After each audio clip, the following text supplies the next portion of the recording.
Reporter big breaking.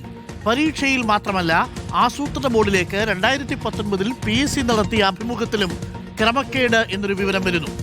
പ്രധാന തസ്തികകളായ social service, plan coordination, divisional chief തസ്തികകളിലെ അഭിമുഖത്തിലാണ് ക്രമക്കേട്. അഭിമുഖത്തിൽ ഇടത് നേതാക്കൾക്ക് മാർക്ക് വാരിക്കോരി നൽകിയതായി പരാതി. എഴുത്തു പരീക്ഷയിലെ മാർക്കിന്റെ 12% കൂടുതൽ മാർക്ക് അഭിമുഖത്തിൽ നൽകാൻ പാടില്ലെന്ന ഉത്തരവ് പാലിച്ചില്ല.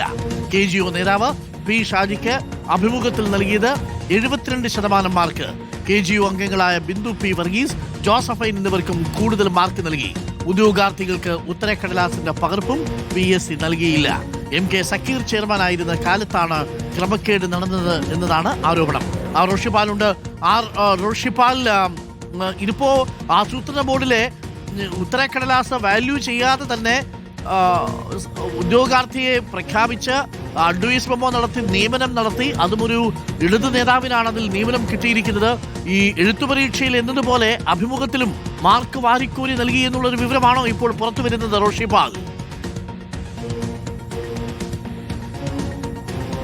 അങ്ങനെയാണ് കേരളത്തിൽ PSC പരീക്ഷയിൽ നടന്ന ക്രമക്കേടുകൾ അത് സംബന്ധിച്ച വിവരങ്ങൾ പുറത്തു വരുമ്പോൾ പരീക്ഷയിൽ മാത്രമല്ല അഭിമുഖത്തിലും ക്രമക്കേട് നടന്നതായുള്ള വിവരങ്ങളാണ് ഏറ്റവും പ്രധാനപ്പെട്ടത്.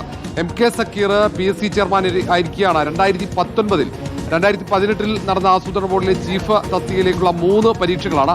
അതിന്റെ അഭിമുഖം നടന്നത് 2019 ആ 19 നടന്ന അഭിമുഖത്തിലാണ് സുപ്രീം കോടതിയുടെ ഉത്തരവ് ലംഘിച്ചുകൊണ്ട് മാർക്ക് വാരിക്കോരി കൊടുത്തത്. ആ മാർക്ക് നൽകിയതാകട്ടെ ഇടത് സംഘടനാ നേതാക്കൾക്കാണ് എന്നതാണ് ഏറ്റവും ശ്രദ്ധേയമായ കാര്യം. അതിൽ സുപ്രീം കോടതിയുടെ ഉത്തരവിൽ പറയുന്നത് എഴുത്തു പരീക്ഷയിലെ മാർക്കിന്റെ 12.02% കൂടുതൽ മാർക്ക് അഭിമുഖത്തിൽ നൽകാൻ പാടില്ല എന്നാണ്.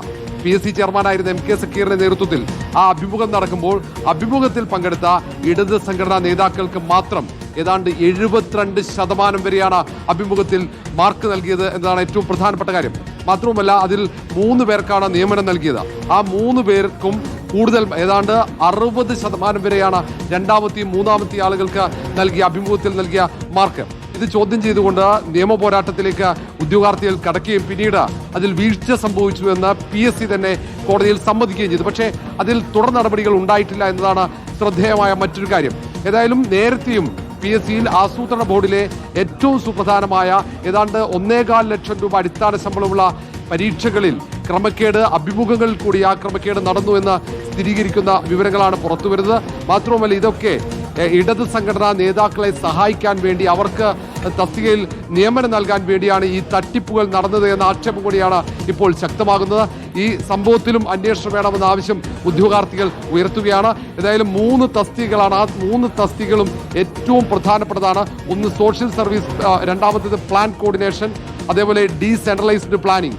ഈ 3 തസ്തികകളിലെ അഭിമുഖങ്ങളിലാണ് വലിയ തരത്തിൽ ക്രമക്കേട് നടന്നതായിട്ടുള്ള വിവരങ്ങൾ പുറത്തു വരുന്നത്. ഏതായാലും KGO സംസ്ഥാന എക്സിക്യൂട്ടീവ് അംഗമായിരുന്ന P. ഷാജിക്കാണെന്ന് 72% മാർക്ക് സുപ്രീം കോടതിയുടെ ഉത്തരവുകളെല്ലാം ലംഘിച്ചുകൊണ്ട് വാരിക്കോരി PSC ചെയർമാൻ അധ്യക്ഷതയിൽ നടന്ന അഭിമുഖത്തിൽ നൽകിയത്. 12.02% മാത്രം മാർക്ക് നൽകാൻ പാടുള്ളൂ എന്ന സുപ്രീം കോടതിയുടെ നിർദ്ദേശമാണ് അവിടെ മറികടന്നത് എന്നാണ് പ്രധാനപ്പെട്ട കാര്യം. മാത്രമല്ല ഉദ്യോഗാർത്ഥികൾ പിന്നീട് ഉത്തരക്കടലാസിന്റെ പകർപ്പ് ചോദിച്ചപ്പോൾ ഉത്തരക്കടലാസിന്റെ പകർപ്പ് നൽകാൻ പോലും PSC തയ്യാറായിട്ടില്ല എന്നതാണ് മറ്റൊരു കാര്യം. ഏതായാലും ഏറ്റവും ഒടുവിൽ പുതിയ പരീക്ഷകളിൽ പോലും ക്രമക്കേട് ആരോപണം വരുന്ന സാഹചര്യത്തിൽ കൂടി അഭിമുഖത്തിന്റെ കാര്യത്തിലും സംശയങ്ങൾ ഉയരുകയാണ്. ആസൂത്രണ ബോർഡിൽ പല തസ്തികകളിലായിട്ട് നടത്തിയ അഭിമുഖങ്ങളിലും ഇപ്പോൾ ക്രമക്കേടുണ്ട് എന്നുള്ളതാണ് പരാതി. PSC റാങ്ക് ലിസ്റ്റ് വിവാദവുമായി ബന്ധപ്പെട്ട് പുറത്തുവന്ന വാർത്തകൾ അതീവ ഗൗരവതരമെന്ന് മന്ത്രി OJ ജനീഷ്. ഇതുവരെ നടന്ന PSC പരീക്ഷകളിൽ സ്ക്രീനിംഗ് നടത്തണം. ക്രമക്കേട് നടത്തി ജോലിയിൽ പ്രവേശിച്ചവരുടെ നിയമനം റദ്ദാക്കണം. ആഭ്യന്തര അന്വേഷണം എത്രത്തോളം ഫലപ്രദമാകുമെന്ന ആശങ്കയുണ്ട്. ഉന്നത പോലീസ് ഉദ്യോഗസ്ഥരുടെ നേതൃത്വത്തിൽ അന്വേഷണം വേണമെന്നും OJ ജനീഷ് ആവശ്യപ്പെട്ടു. PSCയുടെ മൂല്യനിർണ്ണയത്തെ സംബന്ധിച്ച് കഴിഞ്ഞ ദിവസം പുറത്തു വന്ന വാർത്ത അതീവ ഗൗരവകരമായ ഒരു വാർത്തയാണ്. ഇതിൽ ആസൂത്രിതമായ ഒരു ശ്രമം ഉണ്ടായിട്ടുണ്ടോ എന്ന് പൊതുസമൂഹം സംശയിച്ചാൽ അവരെ തെറ്റു പറയാൻ സാധിക്കില്ല. കാരണം ഈ റാങ്ക് ലിസ്റ്റിന്റെ ഭാഗമായി സർവീസിൽ കയറിയ 1ാം റാങ്കുകാരൻ ഇടത് സംഘടനയുടെ സജീവ പ്രവർത്തകനും നേതാവുമായ ഒരാൾ കൂടിയാണ്. മുഴുവൻ ഉത്തരങ്ങളും പരിശോധിക്കപ്പെട്ടിട്ടില്ല എന്നുള്ള സാഹചര്യത്തിൽ ജോലിയിൽ പ്രവേശിച്ച ആളുകളുടെ നിയമനം റദ്ദ് ചെയ്യണമെന്നുള്ളതാണ് യൂത്ത് കോൺഗ്രസിന്റെ നിലപാട്. PSCയുടെ നാളിതുവരെ നടത്തപ്പെട്ട പരീക്ഷകളെ സംബന്ധിച്ച് സ്ക്രീനിംഗ് നടത്തേണ്ടത് അത്യാവശ്യമാണ്. വളരെ ഉയർന്ന റാങ്കിലുള്ള ഉദ്യോഗസ്ഥർ ഈ വിഷയത്തെ സംബന്ധിച്ച് അന്വേഷിക്കണമെന്നും സംസ്ഥാന ഗവൺമെന്റിന് അന്വേഷിക്കണമെന്ന് ആവശ്യപ്പെട്ടുകൊണ്ട് തന്നെ മുഖ്യമന്ത്രിയെ ഇന്ന് കണ്ട് യൂത്ത് കോൺഗ്രസിന്റെ ആവശ്യം ഉന്നയിക്കാൻ വേണ്ടിയിട്ടാണ് തീരുമാനിച്ചിട്ടുള്ളത്.